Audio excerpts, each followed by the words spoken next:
जय हिंद सभी दोस्तों को। कैसे हैं आप सभी लोग, आप सभी स्टूडेंट्स। आज हम कक्षा 10वीं एनसीईआरटी मैथ का 2.2 का अगला क्वेश्चन पढ़ने वाले हैं। अभी तक हमने शून्यकों की जो सत्यता की जांच करनी थी उसके 2 क्वेश्चन पढ़े। तीसरा क्वेश्चन आपको आज हम यहाँ बोर्ड पर करके बताएंगे। अगर हमारा वीडियो आपको पसंद आ रहा हो तो हमारे चैनल को लाइक, शेयर एंड सब्सक्राइब जरूर करें। तो चलिए स्टार्ट करते हैं वीडियो को।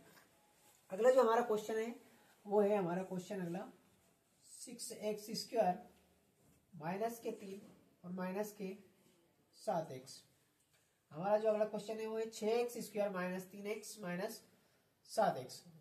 तो अब चलिए इसको अब सॉल्व करना प्रारंभ करते हैं। तो देखिए यहाँ पर एक कंडीशन अप्लाई होती है कि जब हम अगले क्वेश्चन को पढ़ रहे थे तो उसमें x² के बाद वापिस x आ रहा था, लेकिन यहाँ पर इन्होंने बीच में क्या दे दी, तो एक राशि दे दी, वो दे दी हमको अचर राशि। हमको इसको पहले सही से जमाना होगा। जमाने के लिए हम लिखते हैं पहले 6x², माइनस के 7x को हमें इधर लाना होगा, तो माइनस के 7x और यहाँ जाएंगे माइनस के 3। अब ये हमारा एक एग्जैक्ट प्रश्न बन गया है सोल्व करने के लिए। तो चलिए अब इसको सोल्व करना आरंभ करते हैं। तो हम सबसे पहले क्या करते हैं कि जो हमारे बीच वाले नंबर्स होते हैं उनको या तो हमें जोड़ना है या घटाना है, लेकिन कितने लेके आना है, माइनस के 7x लेके आना है। आप बोलोगे ठीक है सर। चलिए पहले हमको 6 का गुणा किस में करना है, 3 में।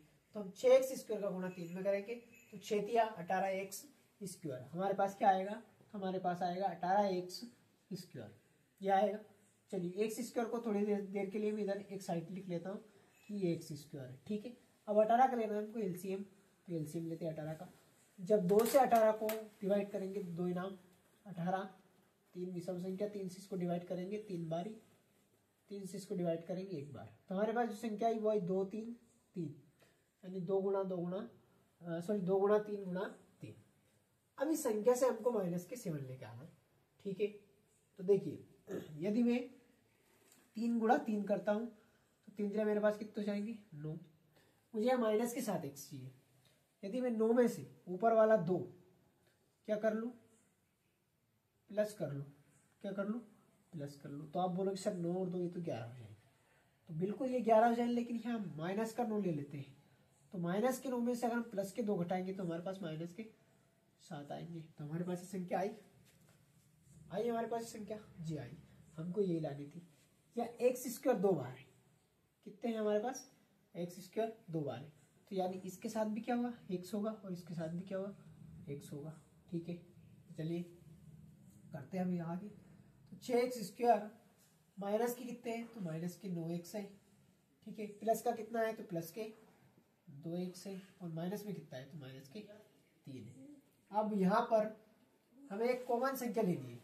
क्या लेनी है, कॉमन संख्या, दोनों में से कॉमन लेनी है। जी आप बोलोगे दोनों में से कॉमन लेनी है, तो क्या यहाँ 6x² के अंदर और 9x के अंदर क्या कॉमन दिख रहा है, तो आप बोलोगे सर कि यहाँ 6x² है, 6x² को यदि मैं 3x गुणा 2x लिख सकता हूँ, क्योंकि कितने होंगे, 3 दूनी 6, और x का गुणा x में करेंगे तो x²। तो क्या यही संख्या है मेरे पास, आप बोलोगे यही संख्या है जी। तो लिख सकते हैं हम इसको, यहाँ लिख सकते हैं। और 9x को कैसे लिख सकते हैं, तो 3x गुणा 3, 3 त्रिया 9x, ये भी संख्या आ गई हमारे पास। तो यहाँ से हमको कॉमन लेना है ना। तो देखिए यहाँ पर भी ये संख्या कॉमन है और यहाँ पर ये संख्या, तो हमारा कॉमन कितना आएगा, तो हमारा कॉमन आएगा 3x जी। जब 3x में से कॉमन आ चुकी संख्या तो बचा कितना, तो 2x बचा। तो 2x हम यहाँ पे लिखेंगे, माइनस का चिन्ह लगाएंगे। इधर कितना बचा, तो इधर बचा हमारा 3, तो ये 3 हमने लिख लिया। चलिए इसको मैं रखा देता, 3x कोष्टक के भीतर 2x माइनस 3, ये हमारी संख्या आ गई। अब अगला वाला कोष्टक भी हमें सेम चाहिए, यानी 2x माइनस 3 चाहिए। अब देखिए 2x माइनस 3 तो है, लेकिन हमें कॉमन संख्या दे लीजिए, या कॉमन संख्या हमारे पास है नहीं। तो जब भी मैंने ऐसा सवाल जब भी आए तो क्या बोला था आपसे कि यहाँ पर हमको लेना है 1, क्या लेना है 1, ठीक है 1 ले लिया। अब ये संख्या हमारे पास माइनस की और ये भी हमारे पास माइनस की, तो ठीक है। तो ये 1 का ही का हुआ, ये 1 प्लस का हुआ, प्लस का 1 ही तो लेना है, तो ये प्लस का 1 हुआ, प्लस माइनस अगली संख्या माइनस, तो 2x माइनस के 3, ये हमारी संख्या आ गई। एक कोष्टक हम हमेशा बाहर वाला लिखते हैं और एक कोष्टक हम अंदर वाला लिखते हैं। तो बाहर वाला कोष्टक 3x प्लस 1 हो जाएगा, और अंदर वाला कोष्टक दोनों में से एक बार लिखना है, तो 2x माइनस 3 हो जाएगा, ठीक है। चलिए अब इनके लेते हैं हम शून्य, तो यह निशान चिन्ह लगाएंगे, चूंकि शून्य लेने पर, क्या लेने पर, शून्य लेने पर, शून्य क्या है हमारा, तो 3x प्लस में 1 बराबर में 0, 3x वैसे कैसे ही, प्लस का 1 उधर जाएगा माइनस का 1, x के साथ 3 इधर काय में थे, x के साथ 3 इधर गुणा में थे, इधर काय में जाएंगे, तो भाई भाग में जाएंगे, तो x बराबर माइनस का 1/3। अब अगली संख्या हमारी 2x माइनस का 3, तो 2x माइनस 3 बराबर 0, 2x वैसे कैसे रहेंगे, माइनस का 3 उधर जाएगा प्लस का 3, x बराबर ही 3, 2 इधर गुणा में थे, इधर काय में जाएंगे, ये भाग में चले जाएंगे, तो 3/2, तो ये हमारे शून्य की संख्या है। अब हमें इसकी जांच भी करनी है, क्या करनी है हमें इसकी, तो हमें इसकी जांच भी करनी है। तो जांच के लिए मैं इसको रफ कर देता हूँ ताकि मेरे अगला पार्ट यहाँ पे आ पाए। ठीक है, अगला पार्ट के लिए हम स्टार्ट करते हैं, यहाँ से एक लाइन खींचते हैं, ऊपर लिखते हैं हम सत्यता, क्या लिखते हैं हम, सत्यता। अच्छा, सत्यता में पहला होता है अल्फा प्लस बीटा, शून्य का योगफल क्या होता है, अल्फा प्लस बीटा, इसका सूत्र होता है माइनस का b/a। दूसरा सूत्र होता है शून्य का गुणनफल, उसका सूत्र होता है अल्फा डॉट बीटा, और इसका सूत्र होता है c/a, यानी अल्फा प्लस बीटा बराबर माइनस का b/a, अल्फा डॉट बीटा बराबर c/a। अब यहाँ हमें गुणांक लाना है, कौन सी संख्या किसके बराबर है ये हमें देखना है सत्यता के लिए। तो देखिए यहाँ पे क्वेश्चन में देखिए आप a, b और c, ये a का है, ये b का और ये c का, ये सब मान सकते हैं हम, ये a है, ये b है, ये c है। तो देखिए जो b है हमारे पास, उस b का मान कितना है, तो ये माइनस का 7 है, क्या है हमारे पास, माइनस का 7, ये ऑलरेडी माइनस में है, ये भी माइनस में है। अगर मैं इसको ऐसा लिख देता हूँ कि ये माइनस की संख्या है, माइनस की b, तो यानी माइनस तो ये आ रहा है, तो वापिस से माइनस का 7, तो ये किस में बदल जाएगा, तो माइनस माइनस ही बदल जाएगा प्लस के 7 में। तो इसको ना निकलते हुए हम यहाँ ना लिखते हुए क्या लिखेंगे हम, तो हम डायरेक्टली प्लस का 7 लिखेंगे।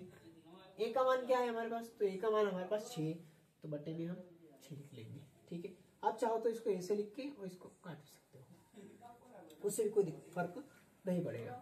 ठीक है, लेकिन ये तरीका आप ना आजमाएं, आप इसे लिखें डायरेक्टली, माइनस की b/a बराबर 7/6, ये लिखा इतना। अब देखिए 7 b के साथ, और b का जो मान है माइनस का 7, वो किसके साथ, x, तो किसका गुणांक हुआ, तो ये हुआ x का गुणांक, इसका गुणांक हुआ, तो आप बोलोगे सर x का गुणांक, तो x का गुणांक हमने लिखा। ये 6 किसके साथ, तो ये 6 यहाँ x² के साथ है ना, किसके साथ गुणा कर रहा है, x² के साथ, तो यहाँ 6 जो आएगा वो किसका गुणांक आएगा, तो आएगा x² का गुणांक, इतना लिखा जी।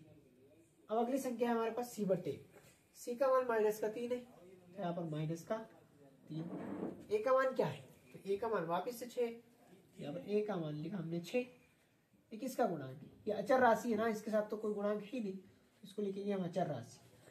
ये किसका गुणांक है, 6 किसका गुणांक है, तो वही x² का गुणांक, तो x² का गुणांक क्या आ जाएगा हमारे पास, 6 आ जाएगा।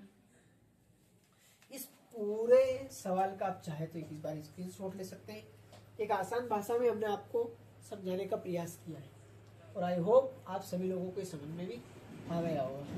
तो इसी प्रकार से पूरे एनसीईआरटी मैथ का हम सॉल्यूशन आपको कराएंगे, इसके साथ ही और भी सब्जेक्ट का तैयारी कराने का प्रयास हम करेंगे।